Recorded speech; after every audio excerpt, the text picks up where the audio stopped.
So, hello guys, I hope you're having a good day. So, what you're seeing here, I'm currently in the brachiaria mulatto field. So, brachiaria mulatto, I think I talked about it before, but I didn't go into details. Brachiaria mulatto is one of the top three grasses you need on your farm.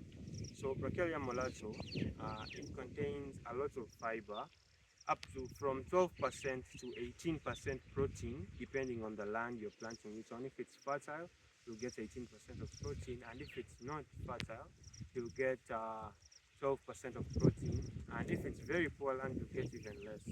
So, so to solve that, you need to add on like manure from our farm. Yeah, you need to add on manure, and then the rest is carbohydrates and fiber. 18% protein, the rest carbohydrates and fiber. So this brachiaria mulatto you're seeing here is currently 3 months old. Yeah, it's 3 months old. They have taken long before harvesting it. So this is our first batch of brachiaria mulatto. This is a farm where okay, this side we planted it for the first time, and for the first time you have to wait 3 months to harvest it. But after this initial harvest, we are going to after this initial harvest we are going to harvest after every 2 months, like the rest you're seeing that side. Yeah, the ones you're seeing that side, they already harvested the first time, and they're going to harvest every 2 months. We've been harvesting them, but this one here is first time. So planting, we plant this in during the wet season, and we grow it. It's highly drought tolerant, so even if the dry season comes, it will continue to grow and continue to be productive. Yeah, depending on where you even if the region we're in right now is near northern Uganda. So when the drought comes, it's very very hard, but this plant gets us through it all. It doesn't root off quickly, it doesn't die off quickly. It's very very resistant.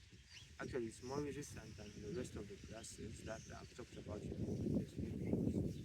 So this grass, we plant it, we count our harvest per acre. So 1 acre of this will give you 3 to 4 tons of dry matter.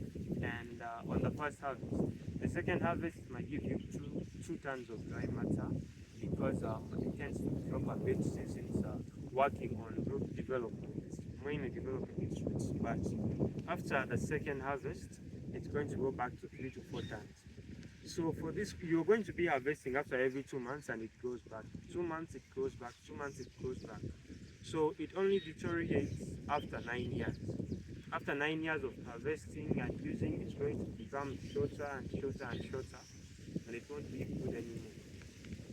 So a kilogram of the seeds of brachiaria mulatto, 1 kilogram can plant quarter an acre or a third an acre.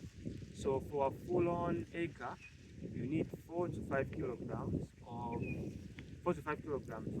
brachiaria mulatto, and that's actually not that bad since you're going to be harvesting it for 9 years. So for people who are looking for good growth, you only have a limited space, so you can't grow chloris in one part and alfalfa in the other. This is your grass, because it contains all of them. It contains proteins and carbohydrates, so you're getting all the nutrients. But this doesn't have as much protein as the alfalfa. This has up to 18% protein. Alfalfa gets up to 25 or 26% protein. That's why alfalfa, if you feed your animals alfalfa, they grow super super fast. If you feed them this, they grow super fast, but not as fast as the alfalfa. Okay, it's close to it, but not as fast. So for farmers who are looking for an easy to establish grass, a grass that's drought tolerant, that's weather resistant, that will grow, support you throughout the year, throughout the seasons, this is the grass you need. This grass, as you can see, every time it grows back, it widens. Every time it grows back, it widens. As you can, the other side, the ones the other side are very, very wide compared to these ones. These ones are wide, but the ones the other side are massive. Simply because they've been harvested and brought back. Harvested, they came back.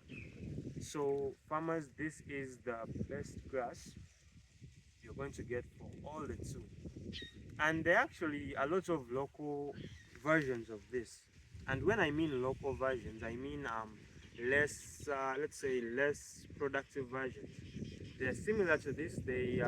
of the same species, but okay, they're of the same family but different species. So this one is the improved version of the other local ones.